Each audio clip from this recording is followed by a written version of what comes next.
রমেশ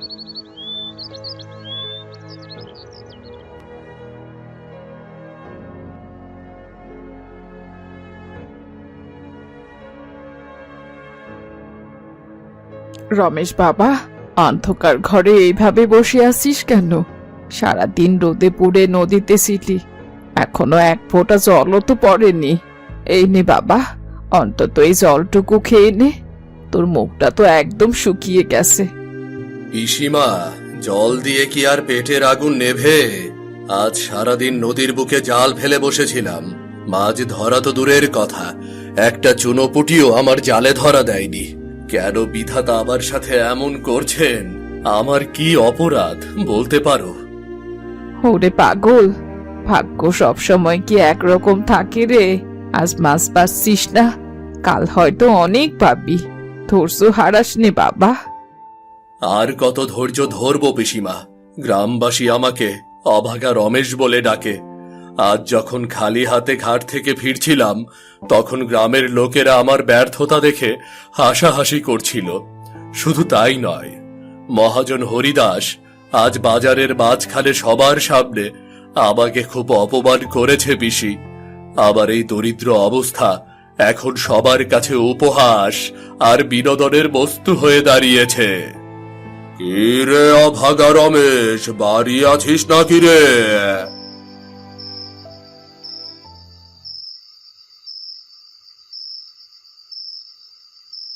বাবু, আপনি এখানে? আমার পাওনা টাকা কোথায়? 7 দিনের কথা বলে আজ 2 মাস হয়ে গেল বেটা।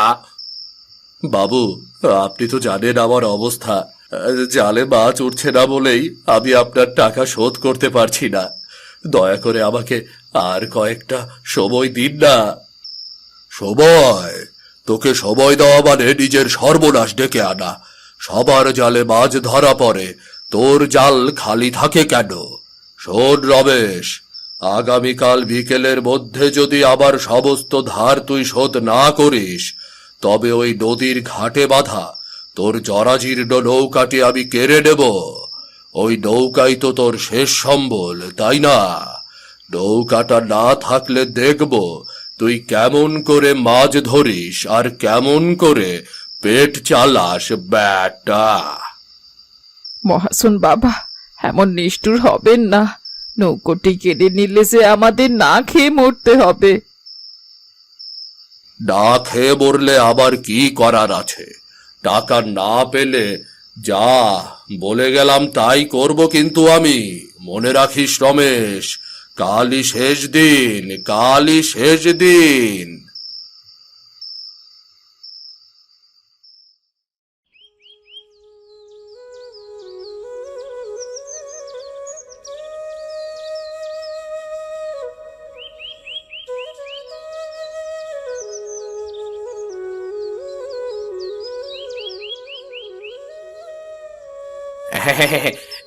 ওরে দেখ দেখ, সবাই চেয়ে দেখ, আমাদের গ্রামের অভাগা রমেশ আজ আবার কোমর বেঁধে নেমেছে ভাগ্য পরীক্ষা করতে। কিরে রমেশ, আজ কটা শামুক তোলার পরিকল্পনা করেছিস রে বেটা? কালু ভাই, কাউকে নিয়ে ভাবে উপহাস করা কি ঠিক? আমি তো কেবল নিজের কাজ করার চেষ্টা করছি। পরিশ্রম তো আমি তোমাদের চেয়ে কোনো অংশে কম করি না। পরিশ্রম? পরিশ্রম তো গাধাও করে রে রমেশ, কিন্তু রাজার সিংহাসন কি সে পায়? এই বিশাল নদীতে হাজার হাজার মাছ খেলা করছে, সবার জালে রূপালী শস্য উঠছে, অথচ তোর জালে শুধু কচুরিপানা আর শামুক ওঠে। একেই বলে কপাল। তোর তো নদীতে নামাই বৃথা রে, বরং জালটা বিক্রি করে ভিক্ষার ঝুলিটা কাঁধে নিয়ে নে, সেটাই ভালো হবে। আহ কালু ভাই, সকাল সকাল মানুষটাকে এভাবে না বললে হয় না তোমার? লোকটা কত কষ্ট করে তা আমরা সবাই জানি। ওর কপালটাই মন্দ, তাই বলে কি এভাবে কাউকে অপমান করতে হবে? অত দয়া দেখিও না মালতী, অলক্ষী যার ঘাড়ে বসে তাকে দয়া করে কোনো লাভ নেই।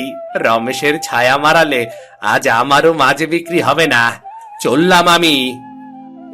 হায় ভাগ্য, সবাই আমাকে নিয়ে এভাবে হাসাহাসি করে, আমি তো রোদ বৃষ্টি মাথায় নিয়ে দিনরাত পরিশ্রম করি, কোনো আলস্য তো আমার নেই। তবে কেন প্রকৃতি আমার প্রতি এত নিষ্ঠুর? কেন অন্যদের জালে মাছের মেলা বসে, আর আমার ভাগ্য কেন এমন? এই দুর্ভাগ্যের কোনোদিন শেষ হবে না। বিধাতা, এই অভাগা অপবাদ কি আমার আমৃত্যু সঙ্গী হয়ে থাকবে?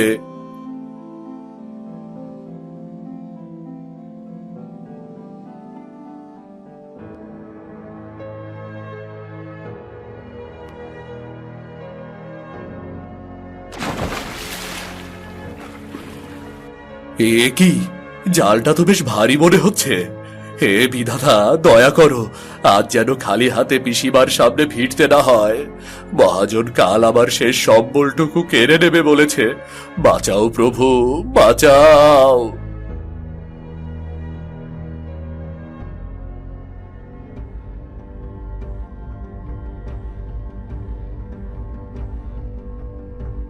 এ কি পরিহাস বিধাতা! সারাদিন ক্ষুধার্ত থেকে রোদে পুড়ে শেষ পর্যন্ত আমার ভাগ্যে এই জুটল একটি ব্যাঙ। এই ব্যাঙ নিয়ে আমি কি করব? একে তো বাজারে বিক্রি করা যাবে না। আমার মতো অভাগার কপালে বোধহয় সারা জীবন এই শূন্যতাই লেখা আছে।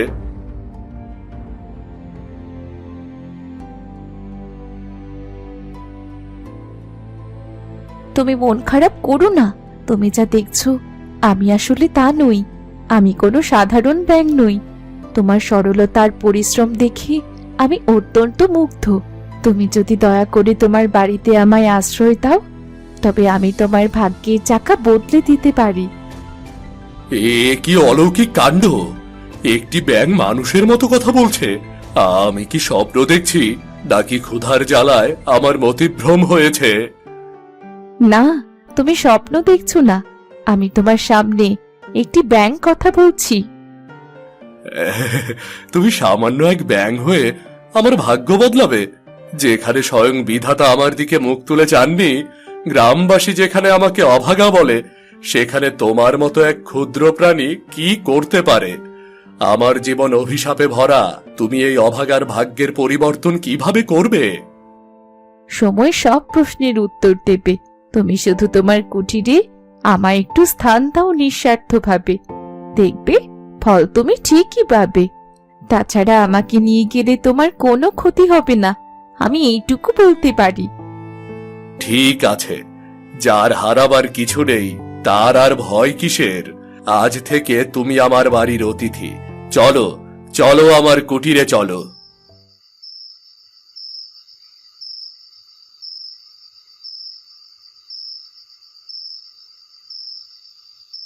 এসেছিস বাবা, বিধাতাকে ধন্যবাদ জানাই যে তুই সুস্থ শরীরে ফিরেছিস। কিন্তু তোর মাছের ঝুলি কোথায়? আজও কি মাছ পাসনি? মহাজন তো কালই সকালে পাওনা টাকা নিতে চলে আসবে।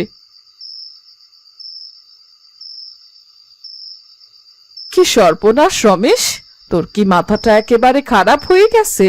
ঘরে এক মুঠো চাল নেই, দুদিন ধরে উনুনও জ্বলছে না। আর তুই কিনা নদী থেকে একটা ব্যাঙ ধরে নিয়ে এলি। এই ব্যাঙ দিয়ে কি আমাদের খিদে মিটবে? নাকি তুই কাল মহাজনকে মাছের বদলেই ব্যাঙ দিবি? পিসিমা, দয়া করে একটু শান্ত হও। আমি জানি তুমি খুব কষ্ট পাচ্ছ, কিন্তু বিশ্বাস করো, আমি ইচ্ছে করে কোনো বোকামি করিনি। এই ব্যাঙটি কোনো সাধারণ ব্যাঙ নয়। এ অবিকল মানুষের মতো কথা বলতে পারে। ও বড় বিপদে পড়ে আমার কাছে সাহায্য চেয়েছে। একে কি এই অবস্থায় ফেলে আসা যায়? আমাদের অবস্থা যতই খারাপ হোক, বিপন্নকে আশ্রয় দেওয়া কি আমাদের ধর্ম নয় বলো? ব্যাঙ কথা বলে? ক্ষুধার জ্বালায় তুই বোধহয় পাগল হয়ে গেছিস বাবা। একটা জলজ প্রাণী কি করে কথা বলবে? এটাও কি সম্ভব? তুই এখনই একে নদীতে ফেলে দিয়ে আয়। আমাকে দয়া করে ঘৃণা করবেন না পিসিমা।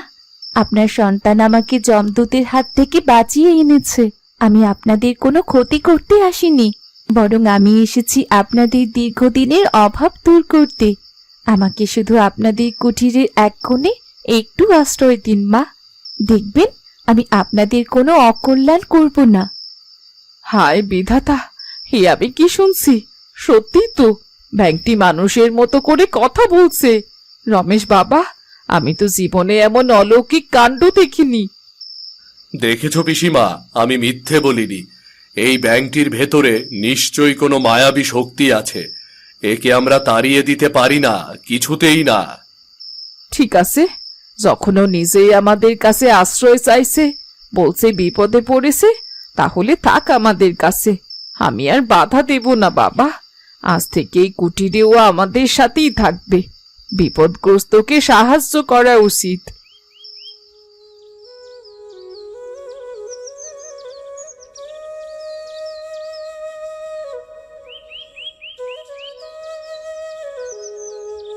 রমেশ বাবা, আজ যেন তোর হাত শূন্য না ফেরে। আজ যে মহাজনের দেওয়া শেষ সময়ের দিন, বিধাতা তোকে রক্ষা করুন বাবা। রমেশ, আজ তুমি প্রতিদিনের মতো ঘাটের কাছে মাছ ধরতে চেও না। আজ তুমি তোমার নৌকো নিয়ে নদীর একেবারে উত্তরের বাঁকে, যেখানে পুরনো বটগাছ আছে, সেখানে যাবে। আমার কথা শোনো, আজ তুমি নিরাশ হবে না। সেখানে গিয়ে একবার মাত্র জাল ফেলবে, দেখবে ভাগ্য তোমার সহায় হয়েছে। উত্তরের বাঁকে? ওখানের জল তো খুব গভীর আর ঘোলাটে। জেলেরা সাধারণত ওখানে যায় না। ওখানে নাকি মাছ পাওয়া যায় না। কিন্তু তুমি যখন বলছো, তবে আজ না হয় তোমার কথাই শুনলাম। নিজের বুদ্ধিতে তো সারা জীবন শুধু শূন্যতাই পেয়েছি। দেখি তোমার কথা শুনে আজ কি হয়। ওরে রমেশ, এইদিকে চেয়ে দেখ একবার, কি অলৌকিক কাণ্ড! এই ব্যাংকটা তোর জারের ওপর পা শোয়ানোর সাথে সাথে তেলের বোতলটা কেমন করে ভরে গেল রে। সত্যিই তো পিসিমা, আমি তো আজ কতদিন হলো তেল কিনি না। ব্যাংকটি যে সাধারণ ব্যাংক নয়, তার প্রমাণ আমরা পাচ্ছি, বলো। হ্যাঁ রে বাবা, হ্যাঁ। রমেশ, সময় বয়ে যাচ্ছে। সূর্য মাথার উপরে ওঠার আগেই তোমায় নদীতে যেতে হবে। যাও, নিজের ওপর বিশ্বাস রেখে জাল ফেলো। আর আজকের দিনটি তোমার জীবনের সমস্ত দুঃখ মুছে দেবার জন্য। ঠিক আছে, আমি এখনই বেরুচ্ছি। পিসিমা, তুমি আশীর্বাদ করো। যদি আজ ভাগ্য ফেরে, তবে এই মহাজনের ঋণের বোঝা চিরতরে শেষ হয়ে যাবে।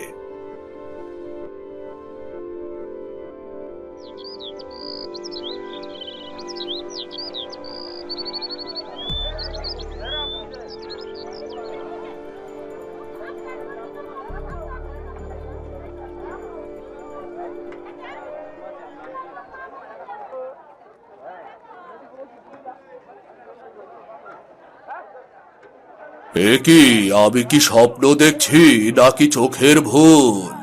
রমেশ, তোমার ডালার ওই মাছগুলো তো সাধারণ মাছের চেয়েও বড় মনে হচ্ছে। এক একটা রুই কাতলা যেন হাতির বাচ্চার মতো বিশাল।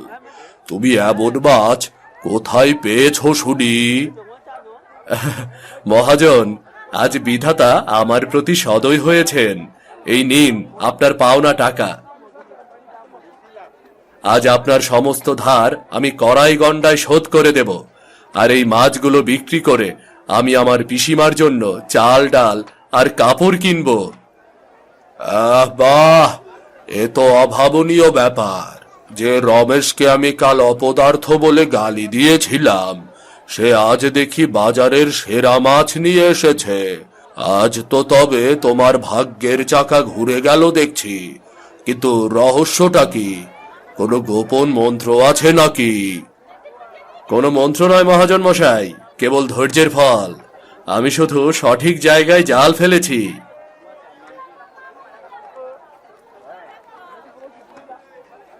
কি ব্যাপার? এই সেই অভাগা রমেশ, যার জালে কাল পর্যন্ত একটা চুনোপুটিও ওঠেনি, আজ সে কোত্থেকে এমন বিশাল বিশাল মাছের ডালি নিয়ে হাজির হলো? যে নদীতে আমরা সারাদিন জাল ফেলে ছোট মাছ ছাড়া কিচ্ছুটি পাই না, সেখানে রমেশের জালে এত বড় মাছ ধরা পড়লো কি করে? ব্যাপারটি মোটেও স্বাভাবিক মনে হচ্ছে না। নিশ্চয়ই ও কোনো কালো জাদু করেছে বা কোনো অশুভ শক্তির সাহায্য নিয়েছে। অলক্ষী যার ঘাড়ে চড়ে যে ছিল, সে রাতারাতি লক্ষ্মীমান হয়ে গেল, এটা অসম্ভব। আমাকে এর খবর নিতেই হবে। আজ রাতে ওর কুটিরে গিয়ে আমি আড়ি পাতব। এই রহস্যের শেষ দেখে তবেই আমি ছাড়ব।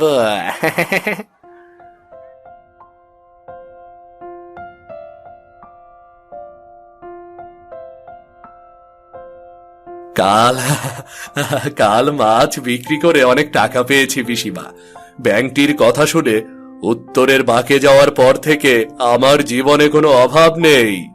লোকে এখন আমাকে অভাগা না বলে ভাগ্যবান রমেশ বলে ডাকে। তুমি আমার জীবন বদলে দিয়েছো ব্যাং, তোমাকে অনেক ধন্যবাদ, অনেক ধন্যবাদ। রমেশ, তুমি দয়ালু আর সৎ। তুমি আমাকে আশ্রয় দিয়েছ। আজ তোমার সুদিন ফিরেছে। এই শুভ মুহূর্তে তোমাকে আমি একটা কথা বলতে চাই। তুমি কি আমাকে তোমার জীবন সঙ্গী হিসেবে গ্রহণ করবে?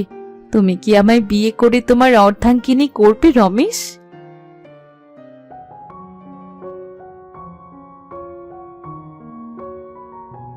ওরে রমেশ রে, হে আমি কি শুনছি? এই ব্যাংকটা তোকে বিয়ের প্রস্তাব দিচ্ছে? হে কি করে সম্ভব? তুই একজন জলশান্ত মানুষ, আর ও একটা জলচর ব্যাংক। মানুষ হয়ে একটা ব্যাংকে বিয়ে করবি? গ্রামবাসী জানলে তো তোকে সমাজচ্যুত করবে। লোকে পথে ঘাটে তোকে দেখে সি সি করবে। আমাদের এইটুকু সম্মানও যে আর থাকবে না রে বাবা। পিসিমা, সমাজ কি বলল তা দিয়ে আমি কি করব? যখন আমাদের ঘরে অন্ন ছিল না, যখন আমি তুমি ক্ষুধায় কাতর হয়ে দিনের পর দিন কাটিয়েছি, তখন এই সমাজের কেউ কি আমাদের দিকে হাত বাড়িয়ে দিয়েছিল? কেউ তো পাশে ছিল না। সবাই শুধু অভাগা বলে উপহাস করেছে। তখন এই ব্যাংকটি তো আমাদের পাশে দাঁড়িয়েছে, আমাদের ভাগ্যের চাকা ঘুরিয়ে দিয়েছে। কিন্তু বাবা, লোকলজ্জা বলেও তো একটা কথা আছে। পিসিমা, রূপ দিয়ে কি হয়? যার গুণ আজ আমার অন্ধকার ঘরে আলোর প্রদীপ জ্বেলেছে, সেই পরম বন্ধুকে আমি কেবল ব্যাং বলে ছোট করতে পারবো না। ও যদি সত্যিই আমাকে স্বামী হিসেবে পেতে চায়, তবে আমি রাজি। ও আমার সম্মান রক্ষা করেছে, আজ আমি ওর সম্মান রক্ষা করব। আমি এই বিয়েতে রাজি। পিসিমা, তুমি আর না করো না। ঠিক আছে বাবা, তোর যা ভালো মনে হয় তুই তাই কর। বিধাতা তোর মঙ্গল করুন বাবা।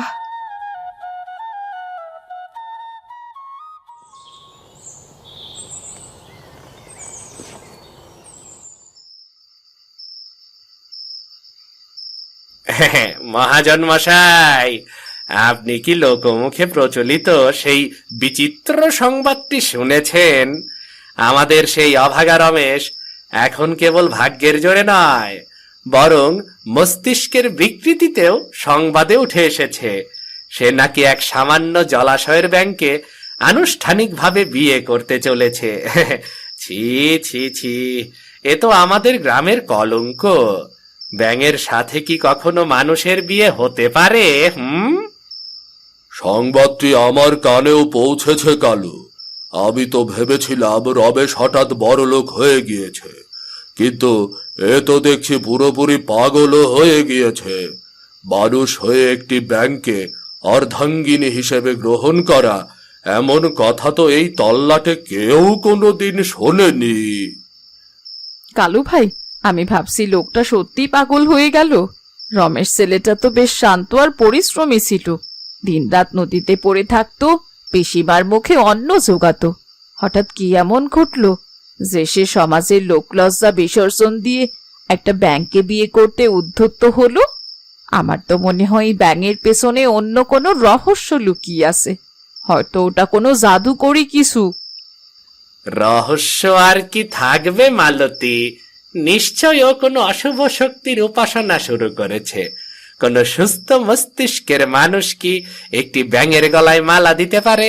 এটি অবশ্যই কোনো কালা জাদু বা ভণ্ডামি। রমেশ হয়তো মনে করেছে এইভাবে সে নিজেকে আরো প্রভাবশালী করবে। আমাদের উচিত সমাজ থেকে ওকে এক ঘরে করে দেওয়া। তাড়াহুড়ো করে কোনো সিদ্ধান্ত নিও না কালু। ঘটনাটা যখন এতই বিচিত্র, তখন চলো আমরাও বিয়ের আসরে গিয়ে উপস্থিত হই। স্বচক্ষে এই প্রহসনটি অবলোকন করা প্রয়োজন। আমি দেখতে চাই বিয়ের আসরে রমেশ কিভাবে একটি ব্যাঙের হাতে হাত রাখে। সত্য যদি কিছু থাকে, তবে সেখানেই তা উন্মোচিত হবে। হ্যাঁ, ঠিক বলেছেন মহাজন। আমরাও যাব এবং গ্রামের সবাইকে সাথে নিয়ে যাব।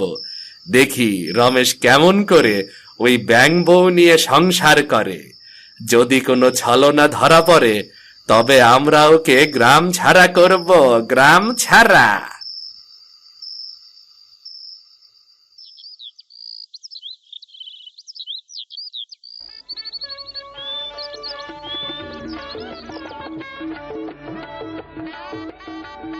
রমেশ, এবার বিবাহের চূড়ান্ত লগ্ন উপস্থিত।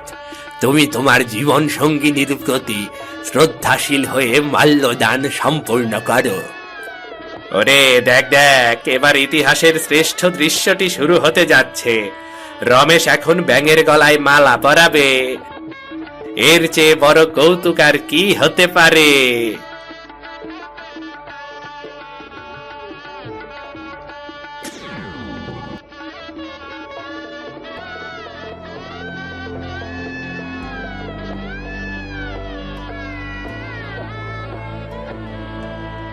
এ কি তীব্র আলোর ঝলকানি! চারপাশে এমন উজ্জ্বল হয়ে উঠলো কেন? আমি তো কিছুই বুঝতে পারছি না।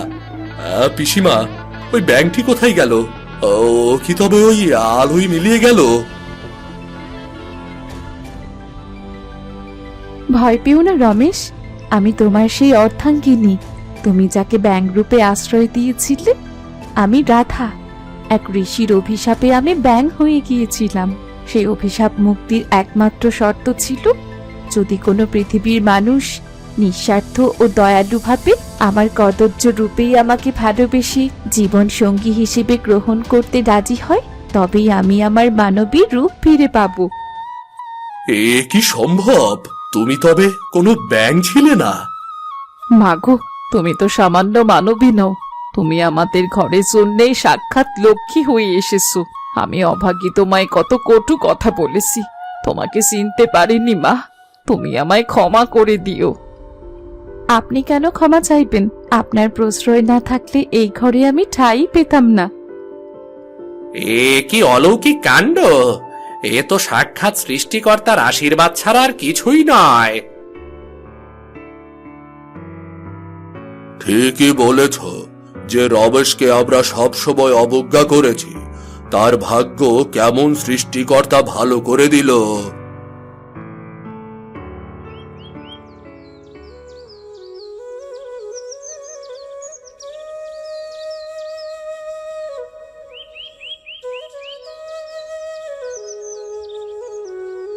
এই নাও তোমার চা। কি এত হিসেব করছো? ব্যবসায় কিছু বকেয়া হিসাব করছিলাম রাধা। জানো তো, এখন আমি আর সেই অভাগা জেলে নই। আমার এখন বড় ব্যবসা হয়েছে। সবকিছুই তোমার জন্য। তুমি আসার আগে আমার জীবনটা ছিল মাঝ নদীতে হাল ভাঙা নৌকার মতো, কিন্তু তুমি আমাকে শিখিয়েছ যে প্রতিকূল পরিস্থিতিতেও মানুষের প্রতি দয়া হারানো উচিত নয়। তোমার জন্য আমার জীবন কানায় কানায় পূর্ণ হয়ে গেছে রাধা, কানায় কানায় পূর্ণ হয়ে গেছে। তুমি ভালো মনের মানুষ, যা কিছু অর্জন করেছো তা তোমার সুন্দর মনের জন্যই করতে পেরেছো। আমি তো উপলক্ষ মাত্র। তুমি যদি আমাকে কেবল একটি কুৎসিত ব্যাঙ ভেবে দূরে ঠেলে দিতে, তবে আজ হয়তো আমাদের এই সুখের দিন দেখতে হতো না। একটু পরেই বের হব। তোমার কিছু লাগবে? না রে বাবা, এখন তো আর কিছুর অভাব নেই। এখন আমাদের ঘর পূর্ণ। তোকে কেউ আর এখন অভাগা বলে ডাকতে পারবে না। গ্রামের সবাই তোকে এখন ভাগ্যবান মানুষ মনে করে, আর এটাই আমার সব থেকে বড় পাওয়া। কারো ভালো করলে সৃষ্টিকর্তা তার দিকে মুখ তুলে চান বাবা। সত্যি জয় সব সময় হয় রে বাবা, সব সময় হয়। হ্যাঁ পিসিমা, আমি আর অভাগা নই। তুমি আছো, রাধা আছে, আমার আর কি চাই?